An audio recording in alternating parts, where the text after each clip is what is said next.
Je m'appelle Clarisse, j'ai 37 ans. Avec mon mari, Julien, nous organisions une fête chez nous pour célébrer le retour de mon beau-frère, Antoine. Il venait tout juste de rentrer après 5 années passées en prison, pour un crime qu'il n'avait pas commis. Oui, tu as bien entendu, la prison. Mais avant de juger ma famille, laisse-moi t'expliquer. Antoine était innocent. Il s'est retrouvé mêlé à une affaire à laquelle il n'avait absolument aucun rapport.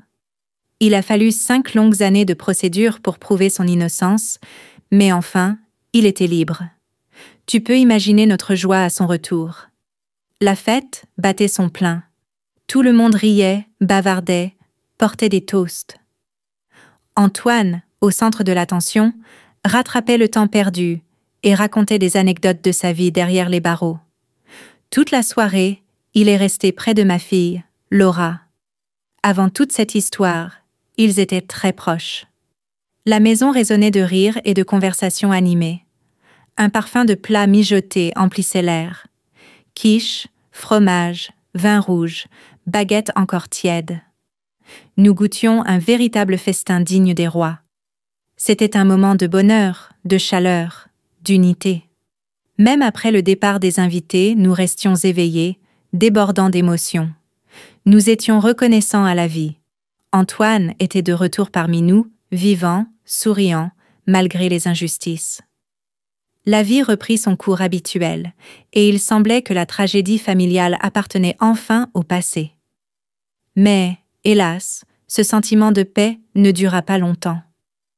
Quelques jours après la fête, j'étais assise dans le salon avec un livre, quand Laura entra en trombe, effrayée et furieuse.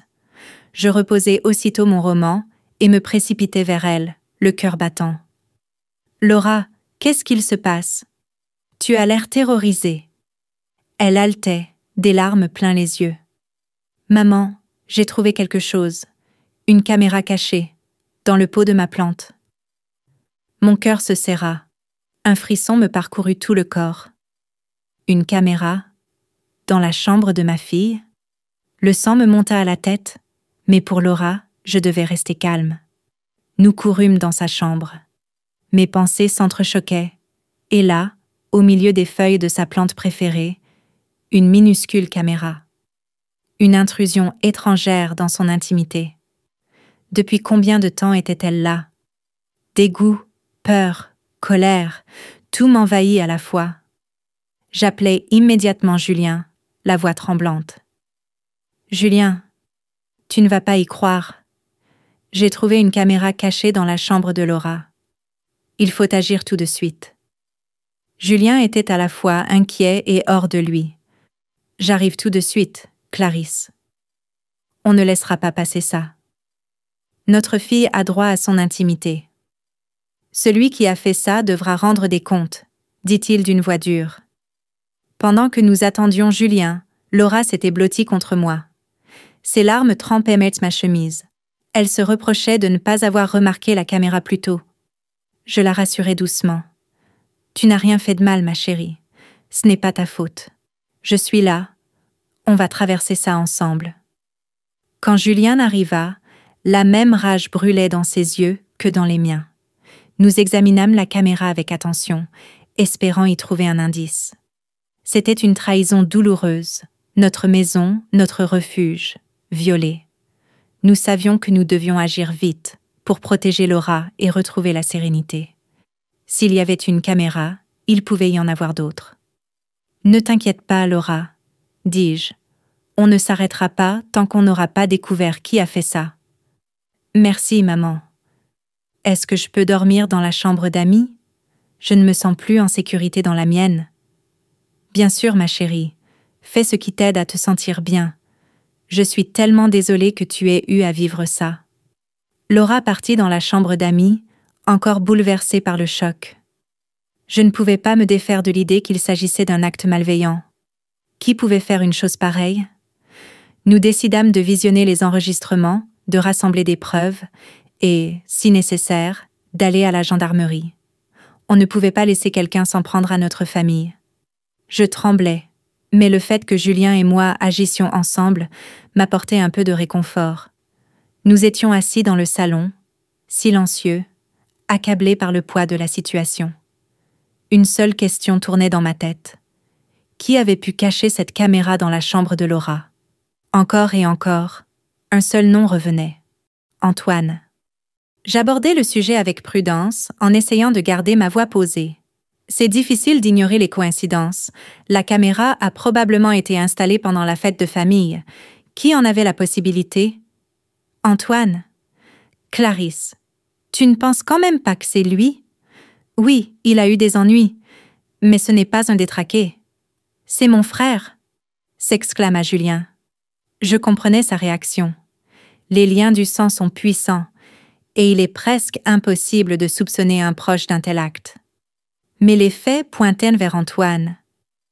Julien, je sais à quel point c'est difficile à admettre, mais il faut penser à Laura avant tout.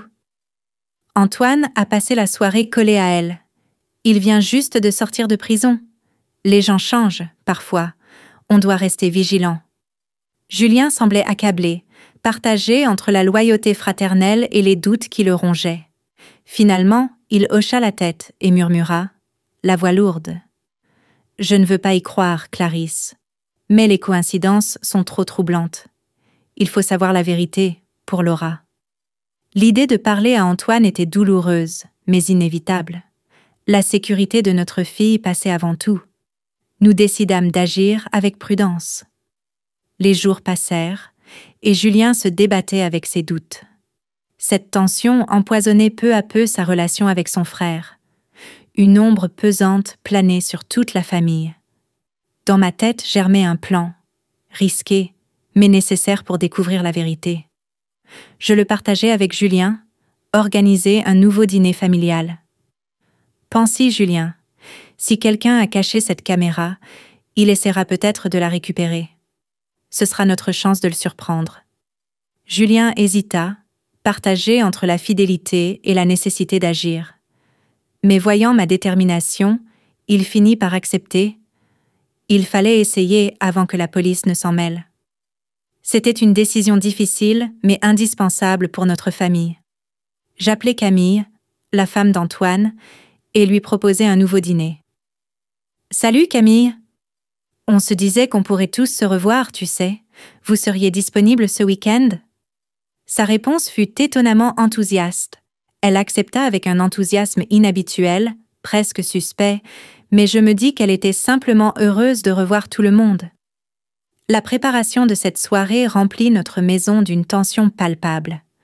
Nous vérifions chaque recoin, essayant de donner l'illusion d'une fête ordinaire, tout en nous préparant à démasquer le coupable. Plus le jour approchait, plus l'anxiété grandissait en moi, mais avec elle, une détermination farouche. Pour la sécurité de Laura et la paix de notre foyer, nous étions prêts à tout. Le jour tant attendu arriva. Toute la famille s'était de nouveau réunie. L'atmosphère paraissait joyeuse, mais sous les rires planait une ombre de soupçon. Antoine, toujours aussi charmant, saluait tout le monde avec chaleur. Mais Julien et moi ne pouvions chasser la méfiance qui nous rongeait. Elle planait au-dessus de nous comme un nuage invisible, assombrissant la fête. Pour protéger Laura, nous avions pris une décision difficile. L'envoyer passer la nuit chez une amie, à Villeurbanne. Ainsi, nous pouvions nous concentrer pleinement sur les invités et observer chacun de leurs gestes, surtout près de sa chambre. Lorsque la soirée commença, les rires et les conversations animées masquaient nos véritables intentions. Julien et moi jouions les autres attentionnés, tout en scrutant le moindre comportement suspect. De vrais détectives en mission. Au fil de la soirée, la musique, les verres de vin et les discussions créaient une ambiance conviviale, comme si la vie reprenait son cours normal. Mais derrière cette apparence légère, quelque chose me troubla. Le comportement de Camille. Elle s'excusait sans cesse et quittait la table avec une nervosité inhabituelle, prétextant « aller aux toilettes ». Mon intuition me souffla que quelque chose clochait. La curiosité l'emporta, et je décidai de la suivre. La prochaine fois qu'elle se leva, je la suivis discrètement, le cœur battant à tout rompre. Mais au lieu d'entrer dans la salle de bain, Camille bifurqua vers la chambre de Laura. Une vague de panique me submergea. Je savais qu'il fallait agir immédiatement, Je fis un pas en avant et lançai d'une voix ferme. « Camille, que fais-tu dans la chambre de ma fille ?» Camille sursauta, se retourna brusquement, les yeux fuyants, à la recherche d'une échappatoire. Mais on ne fuit pas la vérité. L'air devint lourd, les mots suspendus entre nous. « Je t'ai posé une question, Camille. Que fais-tu ici, dans la chambre de Laura ?» Son visage se décomposa, les larmes lui montèrent aux yeux. Sa voix trembla. « Je cherchais simplement Laura. J'étais surprise de ne pas la voir à la soirée. »« Tu fouillais dans ses tiroirs ?» remarquai-je froidement. Camille baissa les yeux et sembla réaliser seulement à cet instant que ses mains étaient encore plongées dans le tiroir de la commode. « Je peux t'expliquer. »« Inutile, » dis-je. « Tout est clair maintenant. » La trahison de quelqu'un en qui nous avions confiance me glaça le sang. Sous le choc, je sentais la colère et la déception se mêler dans ma poitrine. J'appelai Julien. Il accourut, persuadé que nous avions surpris Antoine. Mais son visage se figea de stupeur en découvrant Camille. « C'est toi qui as installé la caméra, n'est-ce pas ? Pourquoi, Camille ? Pourquoi as-tu fait ça ?» Sa voix vibrait de colère et de chagrin. Sans attendre, il appela Antoine. Celui-ci entra aussitôt, inquiet, et resta pétrifié en voyant les larmes sur le visage de sa femme. Julien ferma la porte doucement, nous isolant du reste des invités. Je pris une grande inspiration et racontai tout. La caméra, l'intrusion, la peur de Laura, la trahison. « Antoine, nous avons organisé cette soirée pour attraper la personne responsable. Et pour être franche, au début, nous pensions que c'était toi. »« Frère, pardonne-moi, » dit Julien, la voix brisée. « Je n'aurais jamais dû douter de toi, surtout après tout ce que tu as vécu. » « Mais c'est surtout moi qui t'ai accusé, » ajoutai-je. « Je te demande pardon. Quand nous avons trouvé Camille ici, j'ai compris que tu n'y étais pour rien. » Antoine fronça les sourcils, désemparé. Il se tourna vers sa femme. « Camille, qu'est-ce que tout cela signifie ? Que faisais-tu dans la chambre de Laura ?» Nous l'avions prise la main dans le sac. C'était elle, la coupable. Camille cherchait désespérément un soutien dans nos regards, mais ne rencontra que consternation et mépris. Finalement, elle craqua. « D'accord. Oui, j'ai mis cette caméra.